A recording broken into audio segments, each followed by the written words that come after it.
నమస్కారం R9 news కి స్వాగతం. భద్రాద్రి కొత్తగూడెం జిల్లా ఇల్లందు యూనియన్ బ్యాంకులో రైతు రుణమాఫీ కోసం ఎంతో మంది అవస్థలు పడుతున్న బ్యాంకు ఫీల్డ్ ఆఫీసర్ మధ్యవర్తులను పెట్టుకొని ఇష్టానుసారంగా కౌంటర్ను మూసేసి రైతులను ఇబ్బంది పెడుతూ ఇష్టం వచ్చినట్టు బయటికి వెళ్లి లావాదేవీలు చూసుకుంటున్నాడు.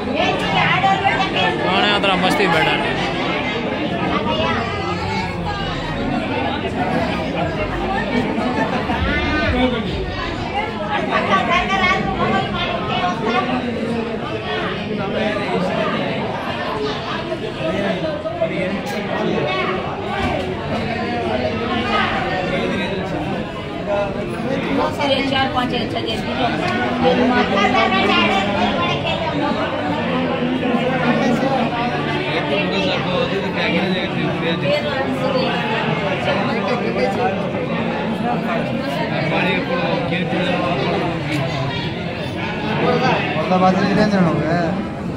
बात